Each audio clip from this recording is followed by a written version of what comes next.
කොල්ලෙක් ටැටු එකක් ගහලා රබර් සෙරප්පු දෙකක් දාගනිප් පළියට කුඩුකාරයෙක් වෙන්නේ නැහැ. සෙට් එක පිටින් එළියට බහැලා පොඩ්ඩක් හයියෙන් කතා කළා කියලා රස්තිය අධිකාරියෝ වෙන්නේ නැහැ. කොණ්ඩේ පොඩ්ඩක් කලර් කරලා වෙනස් විදිහට ඇඳා කියලා ගෑන් ළමෙක් නරකයි කියන තරම් මෝඩ වෙන්නත් එපා. මිනිස්සු වෙනස්. මං හිතන විදිහට ඔබත් හිතනවා නම් මං අඳින විදිහටම නම් ඔබත් අඳින්නේ. රෙදි කඩවලයි මේ විදිහේ වෙනස් අඳන් තියෙන්නේ. ඇයි මිනිස්සු ඇඳුමක් ගන්න ගිහින් පැය ගාණක් තෝරන්නේ? මිනිස්සු අඳින පළඳින විදිය වෙනස්. හිතන පතන විදියත් එකිනෙකාට ගොඩක් වෙනස්. අඳින ඇඳුමෙන් මිනිස්සු මනින එක ලොකු වරදක්. මොකද සුදුරෙත් දැඳලා නිවිල වගේ ඉන්න මිනිස්සු ඕන තරම් වැරදි කරනවා. හැංගිලා වැරදි කරන මිනිස්සු ප්‍රසිද්ධියේ ලොකු පුටවල වාඩි වෙලා ඉද්දි මහත්තයෝ කියලා කට පුරා කතා කරද්දි 100ක් දන් දීලා 200කින් මඩිය තර කරගන්න ඒ මිනිස්සු අපූර්වට වැඩ කරනවා. කාටත් හොරා වංචාවෙන් දිනුවන මිනිස්සු රබර් සෙරප්පු දාගෙන එළියට බහින්නේ තමයි.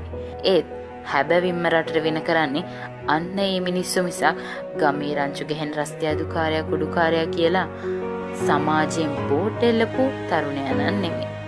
ගමේ මලගයක් වෙතේ මහත්තුරු ඇවිල්ලා ලකුණු දාගෙන සූති කතාව කරලා අතවන්නල යද්දි බල කපන්න මඩු ගහන්න නිදි මරන්න තනියට හිටියේ ඔන්න ඔය කියන රස්තිය අදුකාරයා තමයි. උපතින් රස්තිය අදුකාරයෙක් බිහි වෙලත් නැහැ. බිහි වෙන්නෙත් නැහැ. ඒ තවත් එක් අහිංසක අම්මා කෙනෙක්ගේ කුසින් බිහි වෙච්ච පුතෙක්. රස්තිය අදුකාරයෙක් කියලා හංවඩු ගෙහුවේ සමාජයේ මිසක් වෙන කවුද? ඒකෙන් විනාශ වුණේ ඌගේ ජීවිතේ වුණාට. ඒකේ වගකීම බාරගන්න සමාජයේ කවුරුත් ඉස්සරහට එන්නේ නැහැ. රස්සාවක් හොයාගන්න බැරිකමට පතලට බැස්සා කියලා. ගල් වලක වැඩට ගියා කියලා මිනිස්සුන්ට ගරහනව නම් ඒක ඒ කෙනාගේ අඩුපාඩුවක් නෙමෙයි. ඔයාගේ අඩුපාඩුවක්. මොකද බඩිකින්න අපි හැමෝටම එකයි. මහපාරේ ළමයි දාලා යන මිනිස්සු ඉන්න අම්මාවරු රටපටවල හම්බ කරගෙන කාලා සදාචාරය ගැන උදම් මනන සමාජයක ගෙදර බඩිකින් ඉන්න අඬන දරුමල්ලන්ගේ කුස පුරවන්න පතරට බහැපු තාත්තා රජෙක් මිසක් කුලී වැඩකාරයෙක් නෙමෙයි. මිනිස්සෙක් අඳින ඇඳුමේ කරන රැකියාවෙන් මිනිස්සු වර්ග කරන්න හදන්න එපා. අපේ මිනිස්සු ගොඩක් වරද්ද ගන්නේ ඔන්න ඔය වගේ පුංචි දේවල්.